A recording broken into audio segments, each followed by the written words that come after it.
Are you living in the past? Or maybe you're thinking about the future and worrying. Do people tell you, be present, live in the now? Well, you're in luck because today's episode is the power of now. This is the Existential Stoic Podcast. I'm Randy. Next That's week we'll be Danny. doing The Secret. Absolutely. So, I'm not going to give any hints as to where we're getting the titles from our recent episodes, but what do you think? Is there something to living in the now? I mean, yeah, I think it's hard, but I Oh, think, yeah, there's definitely. definitely something to it. It's funny because I don't, it's all we have. It's such a weird thing to think about time because it is like all we really have is right now what's going on. Really, the past and the future, they exist in the sense they're connected to it.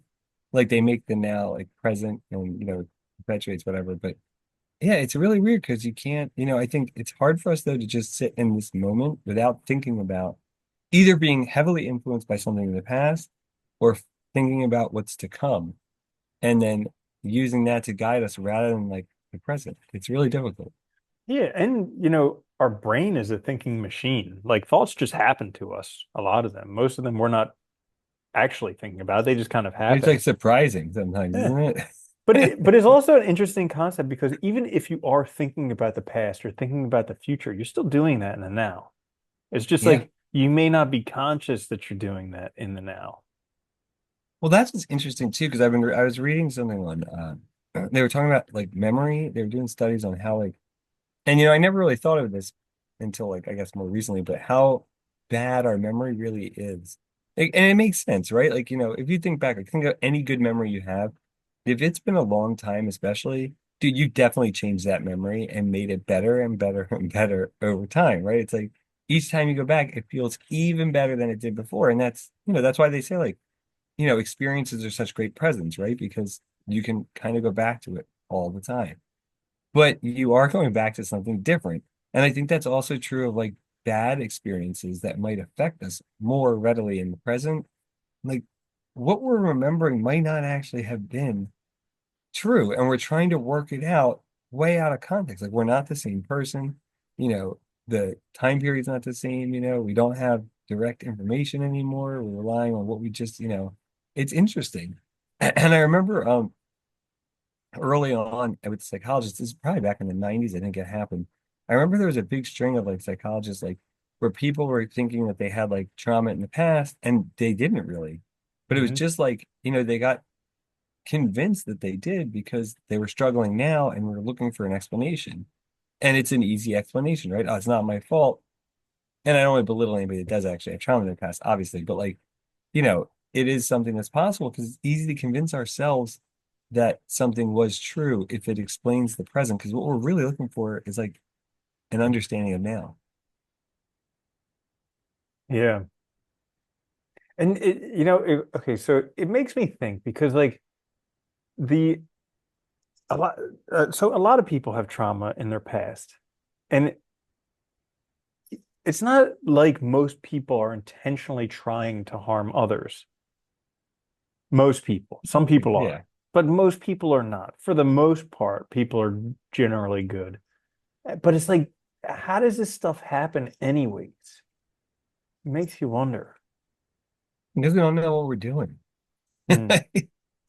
And it's easy, we don't. It's not like that Bill Burr scene where you need a billboard that says like don't beat your wife. Yeah. Oh, so Anything. that's what you're supposed to do. Ah, I got Yeah. it. It is funny that Yeah. no, it is. It's like, I don't think we really know, and we're not like, it takes effort to be aware of other people and what they're feeling and how they're experiencing something. And like Hmm. especially with kids, like I mean, I could imagine not even knowing how it's going to affect them until later, right? Like especially something like you might not even realize, Well, that it, something's going and to and bother them. that's the tricky thing because I don't remember much before I was around like 5 to 7 years old. Like my parents Yeah. asked me, they're like, "Do you remember to go on a Disney World?" I'm like, "Nah, no memory," and that was before memories existed. Yeah. And but like I see parents running around with their children who they're like children are trying to get their attention. The parents just not paying any attention, just on their phone all the time. And I'm like, man, that's a terrible parent. But then I'm thinking to myself, well, kid's not going to remember. Doesn't matter. Unless Yeah, my unless they're sitting on a therapist's couch in like 30 years and being like, my dad never paid attention to me. I was pulling and pulling and pulling, and he just wouldn't look at me. well, that's the thing, right? You don't know. And like Yeah. you don't know how these things are going to come up and if they're going to become like, and I think that's also part of it because it's like we're constantly trying to understand, make ourselves intelligible, right? Make the world make sense. And I think for a lot of people, we talked about this before, but like, there's so much information that it's like harder and harder to make sense of things. It feels like we're in crazy town all the time, you know? And Mm. it does, because we're just bombarded with stuff. And so I think it just makes it our job harder and harder. So we're constantly looking for things to explain why do I feel this way? Why are things so out of source? Why is this the case? And any reasonable explanation is reasonable, right? Even though it might have no basis in reality, in some sense, it almost doesn't matter because it's an explanation. And I think that's why living now is so interesting because it's like we so rarely do. Like we're constantly trying to understand the now, but we're very rarely like here. Yeah. I agree with you that we're very rarely here, but I also think that we're like more we're there's nowhere we can be but here. And like even though even see like this is I mean we just did an episode on the subtle art of not giving an F. And this is one thing that grinds my gears is like the marketing of being here and now. Like Oh, I know. the freaking like ego trip that people get from being better from being more enlightened than everybody else. I'm mindful. A practical The woke mindfulness, man. culture, Yeah, everything. Because it's like, I mean, I just spoke with some dude who did one of these Vipassana retreats. And like, which I is don't know like what that it's a is. 10-day meditation retreat, but it's like it's kind of like the grind version of it, where they make you sit for like 12 hours a day, not move, not do anything.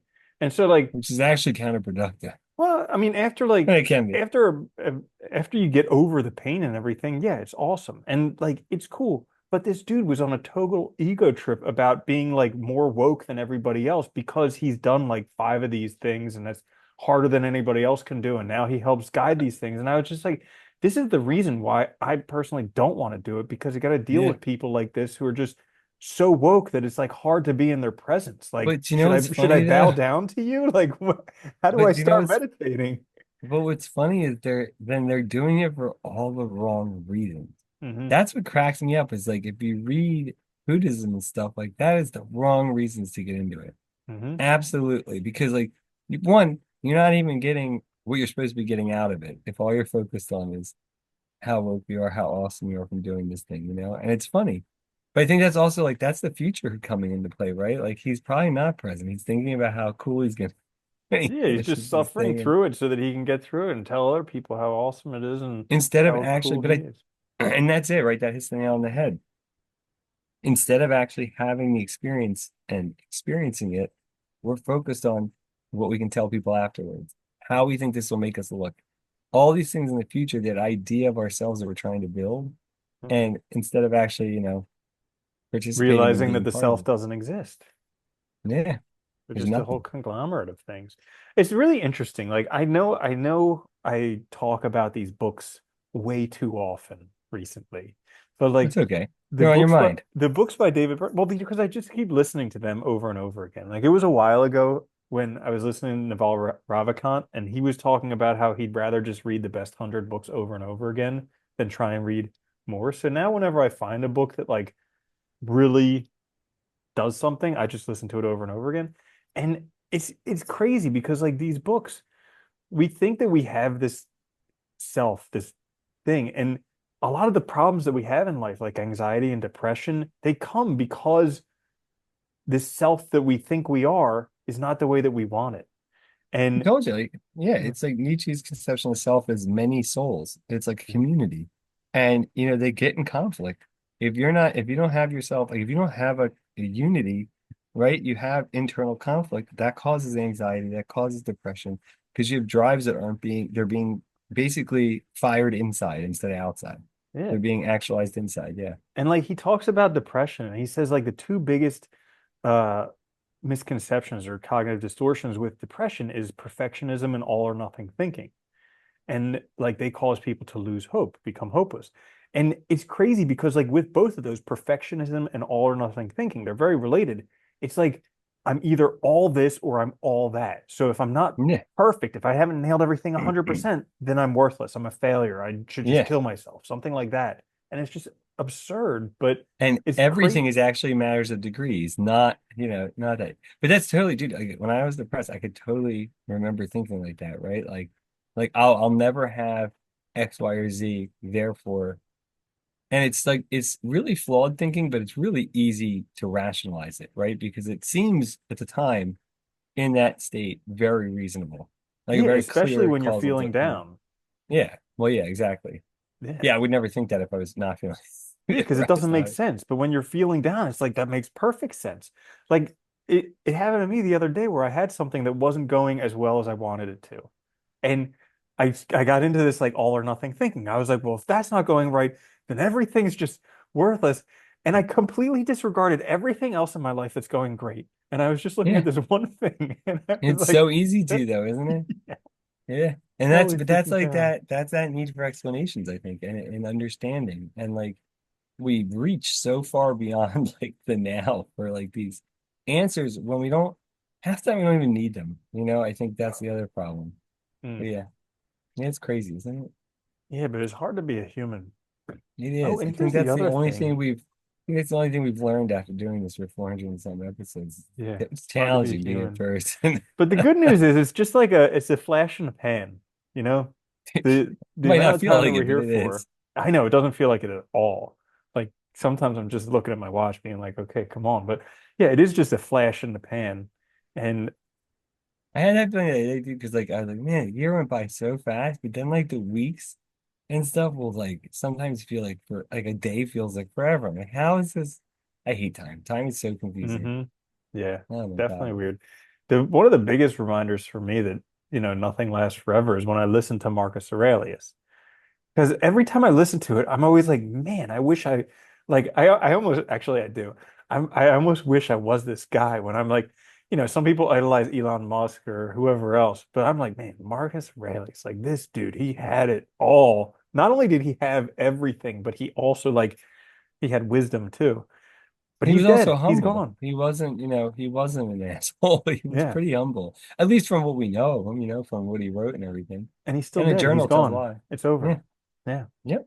Happens to gone. everybody. Yeah. Isn't that funny? hmm Well, I think about that a lot. Remember how much people used to talk about jobs, like, and now he's done and Yeah, move true. on very Yeah. fast. Yeah. Uh-huh. Happens. Yeah. Now So they funny. now they say there are no jobs. No, none. Ba-dum-bum. Yeah, that's why I think that's also a good reason to live in the now, though, right? Is that like there is reason to try and be present because this is all you have. And if you're constantly focused on, And it's not even like you have it. It's just like you're borrowing it. yeah, and it's also like not like you have a choice of when it happens, where it happens. It just happens. Hmm Yeah, that's the crazy stuff. You can't prepare for any of it. What a world, huh? Hey, it is random, isn't it? Hmm It's weird. Yeah, crazy. So, anyways, that's all for this episode on the power of now. Because if you live now, you will be very, very powerful. But if you don't, then you're a total loser, and you should just get a book that teaches you how to live in the now. So. Yeah, all or That, nothing. yeah, that is all for this episode. If you enjoyed it, if you're still around, we do have hundreds of other episodes on YouTube, wherever you get your favorite podcasts. You could have a whole road trip listening to us, maybe learn a thing or two. We always love listening to our old episodes because they're great for whatever we're They going are. through. Somehow, between the two of us, we tend to know a lot, but at the time that we need it, it's gone. And nothing. Right. So I fortunately, they're know. there on YouTube or wherever. Until next time, this is the Existential Stoic Podcast. I'm Randy. That's Danny. I'll see you later, Danny. Later, Andy.